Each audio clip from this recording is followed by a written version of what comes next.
Assalamualaikum warahmatullahi wabarakatuh. Salam Swastiastu, Namo Buddhaya, salam kebajikan, salam sejahtera bagi kita semua. Perkenalkan, saya Muhammad Furqan Setiawan dari kelompok 7 beserta 4 teman saya, yaitu Aditya Nugraha, Arif Firmansyah, Jimmy, dan Muhammad Rapli. Di sini saya sebagai moderator akan memimpin demi keberlangsungan presentasi ini. Kali ini kita akan membahas bab 10 tentang membentuk positioning merek. Untuk yang pertama, saya persilakan Jimmy untuk membahas mengenai strategi pemasaran atau biasa disebut STP sebagai pendahuluan atau pengenalan. STP dalam konteks pemasaran itu singkatan dari segmentation atau segmentasi, targeting atau pemilihan sasaran, dan positioning atau penempatan. Ini adalah konsep kunci dalam strategi pemasaran. Yang pertama adalah segmentation atau segmentasi, yaitu membagi pasar menjadi kelompok potensial pelanggan yang memiliki kebutuhan atau karakteristik serupa.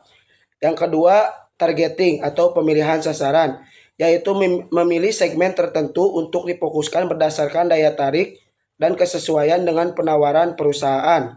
Yang ketiga, positioning atau penempatan, yaitu mengembangkan campuran pemasaran untuk memengaruhi bagaimana pasar sasaran mempersepsikan produk atau merek dibandingkan dengan pesaing.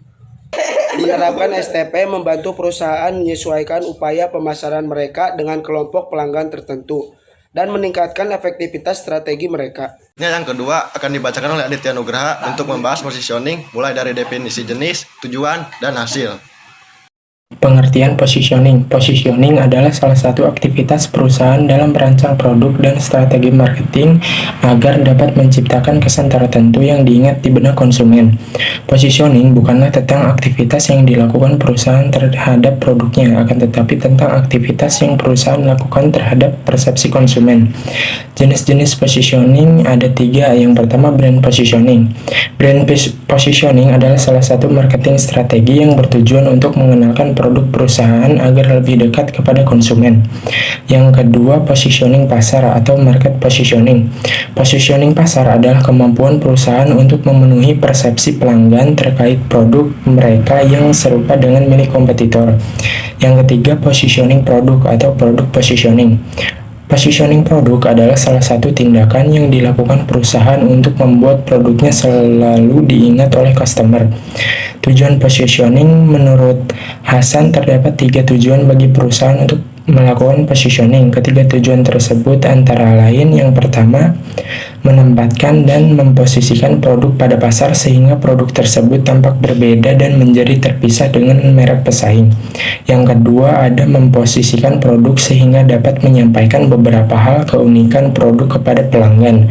Yang ketiga, mencapai hasil yang diharapkan oleh perusahaan yang meliputi pemenuhan kebutuhan segmen pasar yang lebih spesifik, membatasi kemungkinan terjadinya perubahan yang mendadak pada penjualan, dan untuk menciptakan keyakinan pelanggan pada merek yang ditawarkan.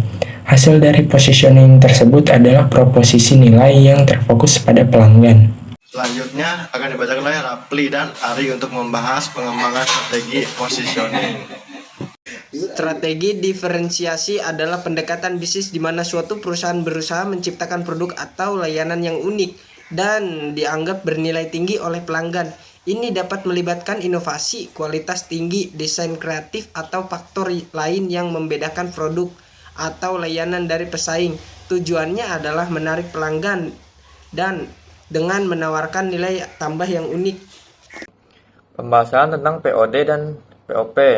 Titik diferensiasi POD dan titik paritas POP adalah konsep pemasaran yang membantu mendefinisikan dan memposisikan merek di pasar.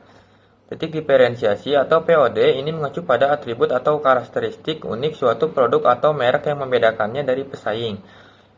Inilah yang menjadikan suatu produk istimewa dan memberi konsumen alasan untuk memilihnya dibandingkan pilihan lain. Misalnya, jika sebuah ponsel cerdas memiliki fitur unik yang tidak dimiliki ponsel lain, maka hal itu menjadi pembedanya. Point of Parity atau POP ini adalah aspek produk atau merek yang dianggap standar atau diharapkan dalam industri tertentu. Ini adalah elemen yang harus dimiliki suatu merek agar dapat dianggap sebagai pemain yang sah dan kredibel di pasar. Pada contoh ponsel pintar, memiliki layar sentuh yang responsif mungkin merupakan hal yang sama karena merupakan fitur standar dalam industri ponsel pintar. Singkatnya, titik diferensiasi adalah mengenai apa yang membuat suatu merek unik, sedangkan titik keseimbangan adalah mengenai pemenuhan ekspektasi dasar pasar. Strategi pemasaran yang efektif seringkali melibatkan penetapan titik-titik diferensiasi yang kuat agar menonjol dari pesaing sambil memastikan bahwa titik-titik keseimbangan yang penting dipenuhi untuk menjadi pilihan yang layak di pasar. Mengembangkan strategi positioning. Keanggotaan kategori itu sendiri ialah produk atau sekumpulan produk dengan mana suatu merek bersaing dan yang berfungsi sebagai pengganti dekat. Pendekatan umum. Pemberitahu konsumen tentang keanggotaan merek sebelum pernyataan titik perbedaan. 1. Mengumumkan manfaat kategori produk. 2. Membandingkan dengan contoh. Yang ketiga, bergantung pada penggambaran produk. Kemudian dilanjutkan kembali oleh Jimmy untuk membahas konsep siklus hidup produk. Konsep siklus hidup produk ada 4, yaitu pengembangan, pertumbuhan, kedewasaan, dan penurunan. Di keempat poin tadi saya akan membahas mengenai pendekatan, tantangan, peluang, dan strategi yang harus disiapkan. Untuk pengembangan atau introduction, ini adalah awal produk di pasar. Tantangan, orang belum terlalu tahu tentang produk. Untuk peluang, produk memiliki keunggulan baru. Strategi yang bisa dilakukan, iklan banyak untuk memperkenalkan, harganya bisa lebih tinggi. Yang kedua adalah pertumbuhan atau growth. Sekarang orang mulai menyukai produk tersebut. Tantangannya, cari cara untuk membuat lebih banyak orang mengetahui tentang produk tersebut. Peluang yang dapat dilaksanakan, peluangnya penjual naik cepat, mungkin bisa masuk ke daerah baru. Strategi yang harus dilaksanakan, fokus pada iklan positif, coba ekspansi ke pasar baru. Yang ketiga yaitu kedewasaan atau maturity. Banyak orang sudah tahu tentang produk tapi ada banyak pesaing. Tantangan, biayanya tinggi untuk bersaing. Keuntungan bisa menurun. Untuk peluang stabil di pasar. Mungkin coba produk baru atau cara pemasaran. Strategi, harga yang bersaing, promosi untuk mempertahankan pelanggan. Yang keempat adalah penurunan atau decline. Orang mulai bosan atau beralih ke produk lain. Tantangan, penjualan turun. Mungkin ada produk baru yang lebih baik. Peluang, pertahankan pelanggan setia atau coba inovasi baru. Untuk strategi, kurangi biaya dan mempertahankan keunggulan produk atau coba variasi baru. Bagus kan? Baik, di sini saya akan menjelaskan karakteristik tahapan produk life cycle. Menurut Kotler, pada setiap tahap dalam daur hidup produk memiliki karakteristik tersendiri, yaitu yang pertama ada pada tahap perkenalan ada penjualan rendah, biaya per pelanggan yang tinggi, laba negatif, pelanggan inovator, dan pesaing sedikit. Pada tahap pertumbuhan, ada penjualan meningkat dengan cepat, biaya rata-rata per pelanggan, laba meningkat, pelanggan pemakaian awal, dan pesaing jumlahnya bertambah. Pada tahap kedewasaan, ada berada di puncak penjualan, biaya per pelanggan yang rendah, laba tinggi, pelanggan mayoritas tengah, dan jumlah pesaing stabil mulai menurun.